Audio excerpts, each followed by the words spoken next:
ಜ್ಯೋತಿಗೌಡನಾಪುರ ಅಂಬೇಡ್ಕರ್ ಬುದ್ಧ ಪುತ್ಥಳಿ ವಿರೂಪ, ಆರೋಪಿ ಬಂಧನ. Doctor BT Kavita. ಚಾಮರಾಜನಗರ ತಾಲೂಕಿನ ಜ್ಯೋತಿಗೌಡನಾಪುರದಲ್ಲಿ ಸಂವಿಧಾನ ಶಿಲ್ಪಿ ಡಾಕ್ಟರ್ ಬಿಆರ್ ಅಂಬೇಡ್ಕರ್ ಫ್ಲೆಕ್ಸ್ ಹಾಗೂ ಭಗವಾನ್ ಬುದ್ಧರ ವಿಗ್ರಹವನ್ನ ಭಗ್ನ ಮಾಡಿದ್ದ ಪ್ರಕರಣಕ್ಕೆ ಸಂಬಂಧಿಸಿದಂತೆ ಆರೋಪಿಯನ್ನ ವಶಕ್ಕೆ ಪಡೆದು ಹೆಚ್ಚಿನ ವಿಚಾರಣೆಗೆ ಒಳಪಡಿಸಲಾಗಿದೆ ಎಂದು ಜಿಲ್ಲಾ ಪೊಲೀಸ್ ವರಿಷ್ಠಾಧಿಕಾರಿ ಡಾಕ್ಟರ್ ಬಿಟಿ ಕವಿತಾ ಹೇಳಿದರು.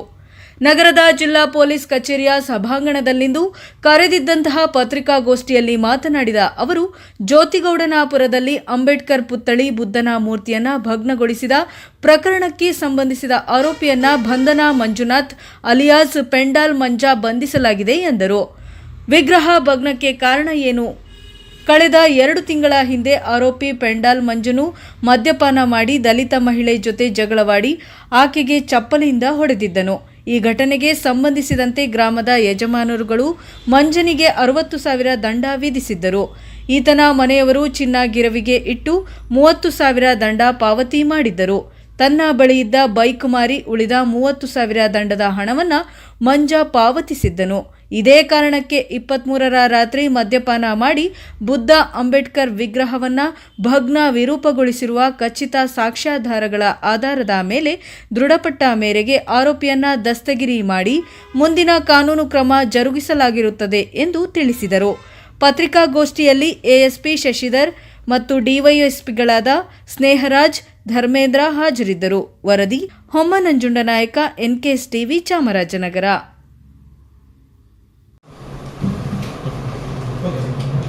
ಎಲ್ರಿಗೂ ನಮಸ್ಕಾರ. ದಿನಾಂಕ 23/10/2025 ರಾತ್ರಿ 11 ಗಂಟೆಯಿಂದ 24/10/2025 ಬೆಳಗಿನ ಜಾವ 5:30 ಅವಧಿನಲ್ಲಿ ಚಾಮರಾಜನಗರ ಪೂರ್ವ ಪೊಲೀಸ್ ಠಾಣಾ ವ್ಯಾಪ್ತಿಯ ಜ್ಯೋತಿಗೌಡನಪುರ ಎಂಬ ಗ್ರಾಮದಲ್ಲಿ ಬುದ್ಧ ವಿಹಾರದಲ್ಲಿದ್ದಂತಹ ಬುದ್ಧ ವಿಗ್ರಹ ಹಾಗೂ ಅಂಬೇಡ್ಕರ್ ಅವರ ವಿಗ್ರಹವನ್ನು ಧ್ವಂಸಗೊಳಿಸಿರ್ತಕ್ಕಂಥದ್ದು ಹಾಗೂ ಅಂಬೇಡ್ಕರ್ ಅವರ ಒಂದು ಫ್ಲೆಕ್ಸ್ ಅನ್ನ ವಿರೂಪಗೊಳಿಸಿರ್ತಕ್ಕಂಥದ್ದು ಹಾಗೂ 2 ಕಬ್ಬಿಣದ ಬೋರ್ಡ್ಗಳಲ್ಲಿದ್ದಂತಹ ಅಂಬೇಡ್ಕರ್ ಭಾವಚಿತ್ರವನ್ನು ವಿರೂಪಗೊಳಿಸಿದಂತಹ ಘಟನೆ ನಡೆದಿರೋದ್ರ ಬಗ್ಗೆ ಮಾಹಿತಿ ಬಂದಿತ್ತು. ನಂತರ ಆ ಗ್ರಾಮದ ಒಬ್ಬ ಮುಖಂಡರಾಗಿರ್ತಕ್ಕಂಥ ಶ್ರೀ ರಾಘವೇಂದ್ರ ಪ್ರಸನ್ನ ಅಂತಕ್ಕಂಥವರು ದೂರನ್ನ ನೀಡಿದ ಆಧಾರದ ಮೇಲೆ ಚಾಮರಾಜನಗರ ಪೂರ್ವ ಪೊಲೀಸ್ ಠಾಣಾ ವ್ಯಾಪ್ತಿನಲ್ಲಿ ನಾವು ಪ್ರಕರಣವನ್ನು ದಾಖಲಿಸಿಕೊಂಡು ತನಿಖೆಯನ್ನ ಕೈಗೊಂಡ್ವಿ. ಇದು ಅಂಬೇಡ್ಕರ್ ಹಾಗೂ ಬುದ್ಧ ಅವರಿಗೆ ಮಾಡಿರ್ತಕ್ಕಂತಹ ಅವಮಾನದಂತಹ ಒಂದು ಗಂಭೀರ ಪ್ರಕರಣ ಆಗಿದ್ದರಿಂದ ತಕ್ಷಣಕ್ಕೆ ನಮ್ಮ ಜಿಲ್ಲಾ ವ್ಯಾಪ್ತಿನಲ್ಲಿರ್ತಕ್ಕಂಥ ದಕ್ಷ ಪೊಲೀಸ್ ಅಧಿಕಾರಿಗಳನ್ನು ಒಳಗೊಂಡಂತಹ 7 ತಂಡಗಳನ್ನು ನಾವು ರಚನೆ ಮಾಡಿ ತನಿಖೆಯನ್ನ ಮುಂದುವರಿಸಿದ್ವಿ. ಈ ತಂಡದವರು ಒಟ್ಟು ಜ್ಯೋತಿಗೌಡನಪುರ ಹಾಗೂ ಸುತ್ತಮುತ್ತಲ ಗ್ರಾಮ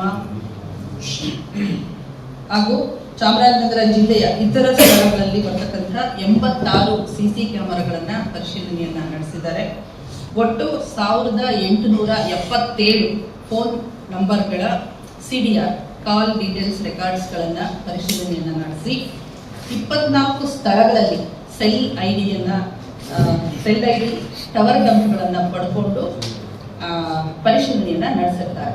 ಹಾಗೂ ಅದರ ಜೊತೆಗೆ ತಾಂತ್ರಿಕವಾಗಿ ಮತ್ತು ವೈಜ್ಞಾನಿಕವಾದಂತಹ ವಿಧಾನಗಳಿಂದ ನಾವು ತನಿಖೆಯನ್ನ ಮುಂದುವರಿಸಿಬಿಟ್ಟು ಜೊತೆಗೆ ಚಾಮರಾಜನಗರ ಜಿಲ್ಲೆಯಲ್ಲಿ ಇರತಕ್ಕಂಥ ಪ್ರಮುಖ ನಗರಗಳ ಬಾರ್, ರೆಸ್ಟೋರೆಂಟ್ಗಳು ಮತ್ತು ಸಾರ್ವಜನಿಕ ಸ್ಥಳಗಳಲ್ಲಿ ಕೂಡ ಪರಿಶೀಲನೆಯನ್ನು ನಡೆಸಿಬಿಟ್ಟು ನಮ್ಮ ತನಿಖೆಯ ಹಂತದಲ್ಲಿ ಕಂಡುಬಂದಂತಹ ಸಾಕ್ಷ್ಯಗಳ ಆಧಾರದ ಮೇಲೆ ಒಬ್ಬ ವ್ಯಕ್ತಿಯನ್ನ ನಾವೀಗ ವಶಕ್ಕೆ ಪಡ್ಕೊಂಡು ವಿಚಾರಣೆಯನ್ನ ನಡೆಸಿದ್ದೇವೆ. ಆ ವಿಚಾರಣೆಯಿಂದ ಈ ವ್ಯಕ್ತಿ ಅಂದರೆ ಜ್ಯೋತಿಗೌಡನಪುರ ಗ್ರಾಮದ ಮಂಜುನಾಥ ಆಲಿಯಾಸ್ ಮಂಜು ಆಲಿಯಾಸ್ ಪೆಂಡಾಲ್ ಬಿನ್ ಲೇಟ್ ಮುನಿಸ್ವಾಮಿ ನಾಯಕ, 31 ವರ್ಷ, ನಾಯಕ ಜನಾಂಗ, ಶಾಮಿಯಾನ ಅಂಗಡಿ ಕೆಲಸ, ಜ್ಯೋತಿಗೌಡನಪುರ, ಚಾಮರಾಜನಗರ ಜಿಲ್ಲೆ. ಈತ ಈ ಕೃತ್ಯವನ್ನ ಮಾಡಿರುವಂಥದ್ದು ಸಾಕ್ಷ್ಯಗಳಿಂದ ಸಾಬೀತಾಗಿದ್ದರಿಂದ ಆತನನ್ನ ದಸ್ತಗಿರಿಯನ್ನು ಮಾಡಿ ತನಿಖೆಯನ್ನು ಮುಂದುವರಿಸ್ತಾ ಇದ್ದೇವೆ. ಮೇಡಮ್, ಕಾರಣ ಏನು ಮೇಡಮ್ ಈ ರೀತಿ ಮಾಡಲಿಕ್ಕೆ 3 ವರ್ಷ? 2 ತಿಂಗಳ ಹಿಂದೆ ಅಂದರೆ ದಿನಾಂಕ 22/8/2025 ಜ್ಯೋತಿಗೌಡನಪುರ ಗ್ರಾಮದಲ್ಲಿ ಒಂದು ಅಂಗಡಿ ಇದೆ. ಆ ಅಂಗಡಿನಲ್ಲಿ ಈತ ಮಂಜುನಾಥ್ ಶಿಖಾರಪ್ಪ ಅನ್ನುವಂತಹ ಅವರ ಅಂಗಡಿ. ಆ ಅಂಗಡಿನಲ್ಲಿ ಮಂಜುನಾಥ್ ಸಾಮಾನು ತಗೊಳ್ಳೋದಕ್ಕೆ ಹೋಗಿರ್ತಾನೆ. ಅಲ್ಲಿ ಹೋದಂಥ ಸಂದರ್ಭದಲ್ಲಿ ಅದೇ ಗ್ರಾಮದ SC ಸಮುದಾಯದಲ್ಲಿ ನಾಗಬಸಮ್ಮ ಅಂತಕ್ಕಂಥ 60 ವರ್ಷದ ಮಹಿಳೆ, ಅವರು ಕೂಡ ಸಾಮಾನನ್ನು ತಗೊಳ್ಳೋದಕ್ಕೆ ಬಂದಿರ್ತಾರೆ.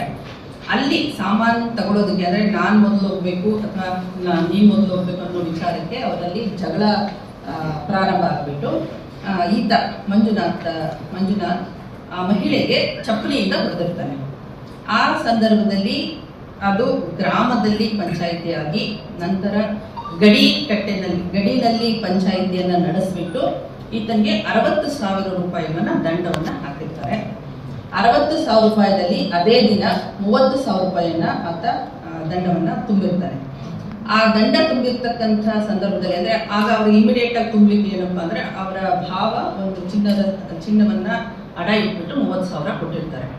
ನಂತರ ಇನ್ನೊಂದು ಕಂತಲ್ಲಿ 30,000 ಕಟ್ಟಬೇಕಾದಂಥ ಸಂದರ್ಭದಲ್ಲಿ ಈ ಚಿನ್ನವನ್ನು ಬಿಡಿಸ್ಕೊಳ್ಳೋದಕ್ಕೆ ಮತ್ತೆ 30,000 ಕಟ್ಟಲಿಕ್ಕೆ ಒಂದು ಹೋಂಡಾ ಶೈನ್ ಬೈಕ್ ಇರುತ್ತೆ. ಆ ಬೈಕನ್ನು ಮಾರಾಟ ಮಾಡಿಸಿದ್ದಾರೆ. ಇತ್ತೀಚೆಗೆ ಅದನ್ನು ಮಾರಾಟ ಮಾಡಿಸಿ ಹಣವನ್ನ ಕೊಡಿಸಿರೋದ್ರಿಂದ ಅದೇ ಒಂದು ವೈಷಮ್ಯ ಆಗಿಂದ ಈತ ಕೃತ್ಯವನ್ನ ಎಸಗಿರುವಂಥದ್ದು ಕಂಡು ಬಂದಿದೆ. ಆರೋಪಿ ಹಿನ್ನೆಲೆ ಮೇಡಮ್?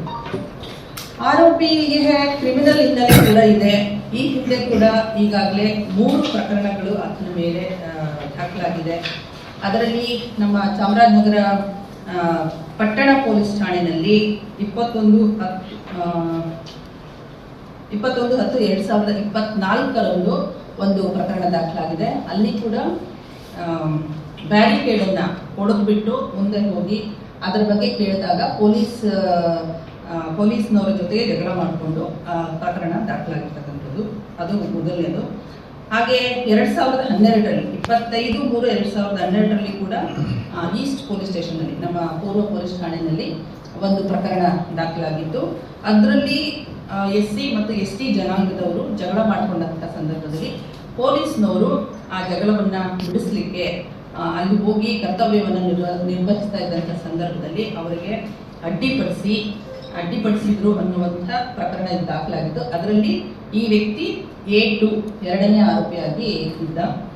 ನಂತರ 25/8/2014 ಪೂರ್ವ ಪೊಲೀಸ್ ಠಾಣೆಯಲ್ಲೇ ಮತ್ತೊಂದು ಪ್ರಕರಣ ದಾಖಲಾಗುತ್ತೆ.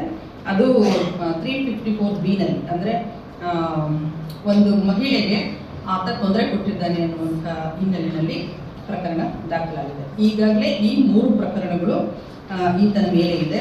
ಮತ್ತೆ ಈತ ವ್ಯಕ್ತಿಗತವಾಗಿ ಕೂಡ ತುಂಬ ಒರಟು ಸ್ವಭಾವದವನು.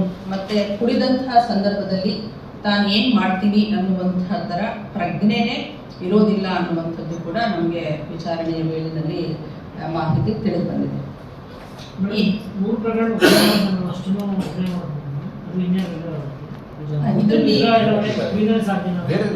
ಯಾವ ಪ್ರಕರಣ? ಈ ಪ್ರೆಸೆಂಟ್ ಕೇಳ್ತಾ ಇದ್ದೀರಾ? ಈಗ ಸದ್ಯಕ್ಕೆ ನಮಗೆ ತನಿಖೆಯಲ್ಲಿ ಗೊತ್ತಾಗಿರ್ತಕ್ಕಂಥದ್ದು ಈತನ ಬಗ್ಗೆ ನಮಗೆ ಕನ್ಫರ್ಮ್ ಆಗಿ ಗೊತ್ತಾಗಿದೆ. ಹಾಗಾಗಿ ಇದನ್ನು ವಶಕ್ಕೆ ಪಡ್ಕೊಂಡಿದ್ದೇವೆ. ಈಗ ಮುಂದೆ ತನಿಖೆ ಮುಂದುವರಿಯುತ್ತೆ. ಮುಂದುವರೆದಾಗ ನೋಡೋಣ ಬೇರೆ ಯಾರಾದರೂ ಅದರಲ್ಲಿ ಇನ್ವಾಲ್ವ್ ಆಗಿದ್ದಾರಾ ಏನೋ ಅನ್ನುವಂಥದ್ದನ್ನ ಮುಂದೆ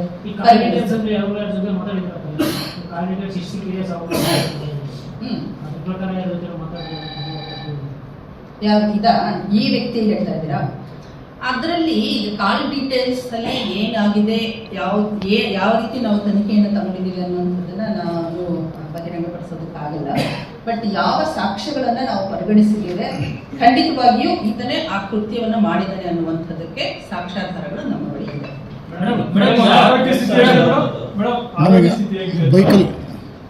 ಆರೋಗ್ಯವಾಗಿದ್ದಾನೆ, ಮದ್ಯ ಸೇವನೆ ಮಾಡ್ತಾನೆ. ಬಟ್ ಆತ ಬರೀ 31 ವರ್ಷದವನು, ಆರೋಗ್ಯವಾಗಿ ಇದ್ದಾನೆ.